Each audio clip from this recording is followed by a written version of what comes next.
Bem, vamos fazer aqui no Excel esse exemplo aí da regressão linear, né, que relaciona aí como variáveis x uma concentração de poluente versus um grau de dano ecológico, só para mostrar como é que isso é feito no Excel. Então, o Excel tem um detalhe, gente. Quando vocês forem fazer gráficos, tá? Não lembro se eu já comentei isso, mas se vocês selecionarem tudo de uma vez e irem em inserir gráficos, tá? Ele automaticamente considera que tudo que está à esquerda, deixa eu fazer um zoom aqui, tudo que está à esquerda é o eixo X e o que está à direita é o eixo Y. Tá? Então cuidem isso. Se eventualmente vocês copiarem ou digitarem dados e o eixo X estiver à direita, ele vai, né, e o Y estiver à esquerda e selecionarem e mandarem fazer o gráfico, ele vai raciocinar que o que está à esquerda é X e o que está à direita é Y. Tá? Então, tem outra forma de fazer, eu posso mostrar depois, né, que é criar um gráfico vazio e inserir os dados a partir dali. Mas como já está na ordem que eu quero, eu vou selecionar. Eu gosto de usar muito gráfico de dispersão, tá? Porque é um gráfico bom. Mostra apenas os pontos, tá? Sem ligar os pontos por linhas. Isso aqui é uma coisa importante, já gravem isso para quando vocês forem fazer seus trabalhos de conclusão de curso, que certamente vai ter parte gráfica, né? Quando vocês forem mostrar dados experimentais, principalmente, mostrem dados dessa forma, que é como pontos, tá? Evitem ligar esses pontos, como muitas vezes a gente vê aí na televisão, o pessoal mostra os gráficos bonitos, assim, liga os pontos por linhas.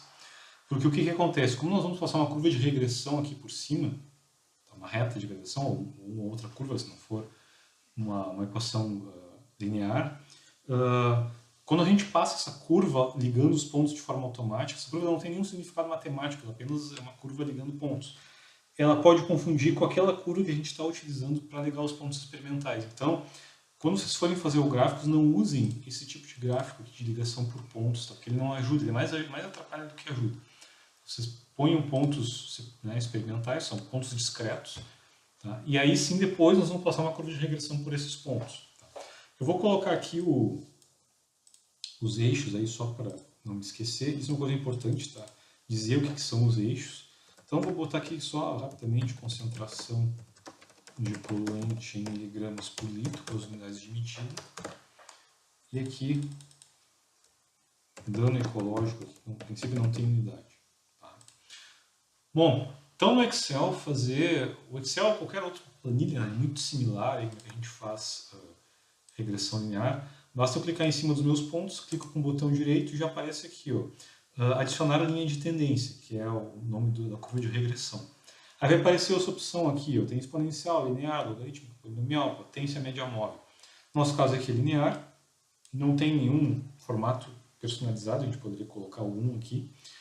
A gente pode definir a chamada interseção. Definir interseção quer dizer que a gente vai forçar que a nossa reta seja do tipo y é igual a x, um coeficiente linear igual a zero, ou seja, ela vai passar obrigatoriamente na origem. Quando x for igual a zero, y vai ser igual a zero. Como não é o caso, ela não vai passar na origem do sistema de coordenadas, né? Vai ser uma reta do tipo y igual a x mais b, vamos deixar desmarcada essa opção. Já mostro aqui, né, já marco para mostrar a equação do gráfico. Está aqui a curva de regressão, ele já calculou para nós. Tá? A curva de regressão. E, voltando lá, vou fazer de novo ali. Vou fazer de novo que eu perdi a opção. Direito, adicionar linha de tendência. Nesse ponto aqui, onde tem nas opções de linha de tendência, né, tem esse símbolo com essas barrinhas aqui. Tá? Exibir a equação no gráfico, exibir valor de R ao quadrado no gráfico. Ele já calcula o coeficiente de explicação automaticamente, que é esse valor aqui. Tá? Vejam que a curva, então, ela é... E aí, isso aqui é importante, tá? No Excel, ela é do tipo AX mais B. Se eu não me engano, a regressão lá no Scilab A mais BX. Não lembro agora, tem que olhar ali. Tá? Mas cuidem, porque às vezes, dependendo do software que vocês vão utilizar, ele considera como padrão para regressão A, mas ele chama o A de coeficiente linear ou A de coeficiente angular. Pode ser A mais BX ou X mais B. Isso também muda em cada calculador, então só cuidem quando vocês forem ler a ajuda lá, os helps dos softwares que vocês forem utilizar. Tá? Então está aqui, 1,7143 mais 2. Às vezes acontece dessa regressão aqui dar os valores. Tá? Deixa eu aumentar aqui no zoom. Tá? Dessa regressão aqui dá os valores de forma com poucas casas após a vírgula. Né? Então, por exemplo, se eu quiser expandir o número de casas após a vírgula dos meus coeficientes de regressão, eu posso clicar com direito na equação e vir aqui, ó, formatar rótulo de linha de tendência. Tá? Então, qual é o tipo de número que eu quero mostrar? Eu vou mostrar aqui, em vez de guia geral, eu vou botar número. E aqui eu vou colocar quantas casas decimais eu quero. Eu vou botar 4, tá? Eu vou dar um Enter. E ele já mostra aqui, então, o número de casas decimais que eu quero. No caso aqui dá 2. Se não me engano, é 2,0 alguma coisa lá, o valor que eu tenho desse exercício lá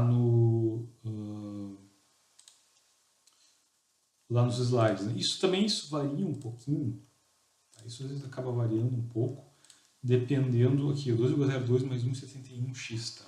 Isso pode variar um pouco dependendo do código, do algoritmo que vocês estão utilizando de regressão.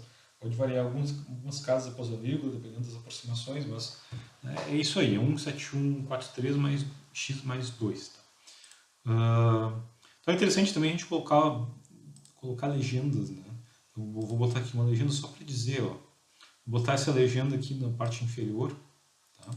Então, ó, linear, né? Pontuação ou grau de dano ecológico, e que pontuação ou grau de dano ecológico seria as bolinhas, né? Que seriam a curva. Tá? Se eu clicar com direito aqui, formatar a entrada de legenda, tá? Posso, né, formatar o tipo, né, a configuração, opções de texto, enfim, posso formatar da forma como me interessa aqui essa curva de regressão. Tá?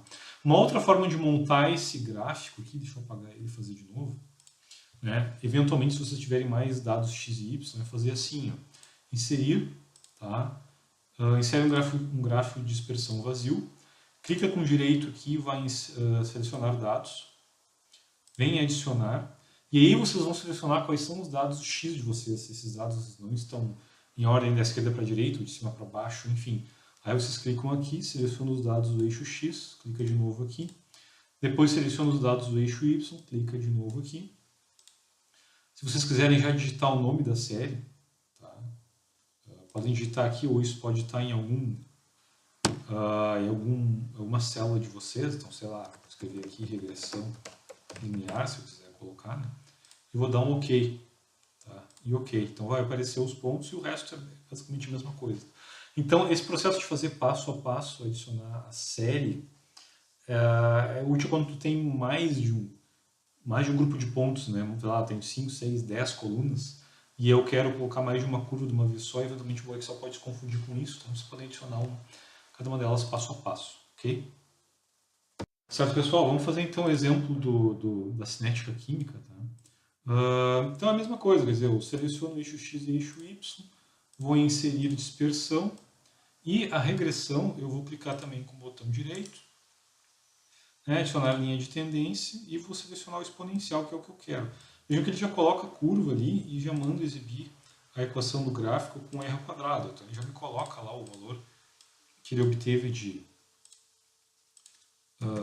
regressão a 8,24 para o C a 0 e menos 0,502 para o K.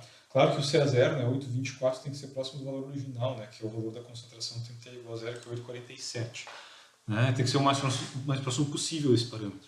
Claro que o r ao quadrado aqui é 0,99, então ele não vai ser exatamente igual. Tá? Só vamos colocar os eixos aqui, né? Para não nos perdermos. Então aqui eu teria o CA, tá? Mol por metro cúbico. Tá? Se alguém me pergunta como é que eu coloco sobrescrito, né? É Ctrl Shift igual e Ctrl igual volta para a edição original. São atalhos aí que tem no Office, tá? Para colocar o subscrito lá no metro cúbico. E o título do eixo, tá? Sempre coloquem os títulos nos eixos lá para não se perderem. Tempo em minutos. Tá? Mas eu também posso, deixa eu tirar esse título aqui que ficou feio, eu também posso fazer regressão, né, como na forma de equação da reta, como está aqui, o LNCA é igual a LNC0 menos KT, quando eu aplico o logaritmo em ambos os lados da equação. Onde o meu y então vai ser o LNCA e o meu eixo x vai ser simplesmente o tempo. Tá? Deixa eu mover esse gráfico aqui para uma outra planilha.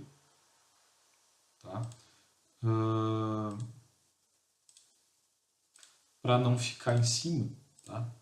E né, o que eu vou criar então? Eu vou criar o meu eixo LN/CA. Né? Então aqui vai ser igual a LN de B2 no meu caso. né? Então, arrasto esse negócio todo, ele vai me calcular. E, para fazer seleção alternada, para pular essa coluna aqui que está no meio, para selecionar o tempo y, basta eu ir em tempo, né, seleciono a coluna do tempo, fico apertando a tecla Ctrl, seleciono a outra coluna que me interessa. Vou em inserir, dispersão, né? Deixa eu colocar aqui os eixos aqui para não me perder. Então agora o meu eixo não é mais CA, LN de CA, esse CA aqui em mol por metro cúbico. E o meu eixo aqui, X, continua sendo tempo em minutos. Tá? Vejam que como tem um negativo, ele acaba cruzando o eixo dos, né, y sem problema nenhum, porque na verdade, como eu tenho 0,71, né, você logaritmo um número menor que 1, ele é negativo, sem problema. Então, vou clicar agora com o botão, selecionar os pontos, clicar com o botão direito, deixa eu apagar esse título aqui que não tem nada a ver. Clico com o botão direito, vou adicionar a linha de tendência e agora eu seleciono o linear. E peço para ele mostrar a equação e o r ao quadrado. Tá? Então, está ali, ó. Né? Deixa eu colocar a equação aqui no zoom um pouco maior, para vocês enxergarem.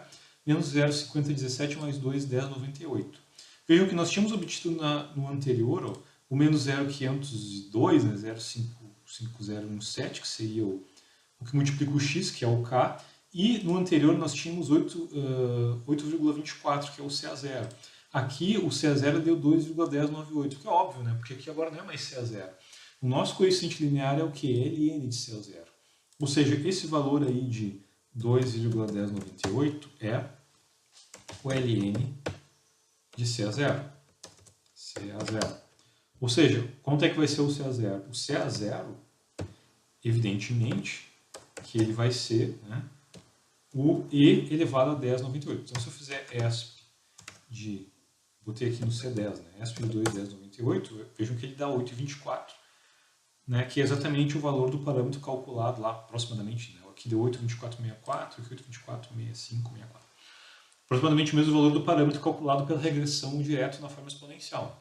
Então, realmente está correto. Tá? São duas formas de fazer a regressão, né, linear ou não linear, duas formas de obter parâmetros de uma equação. Tá?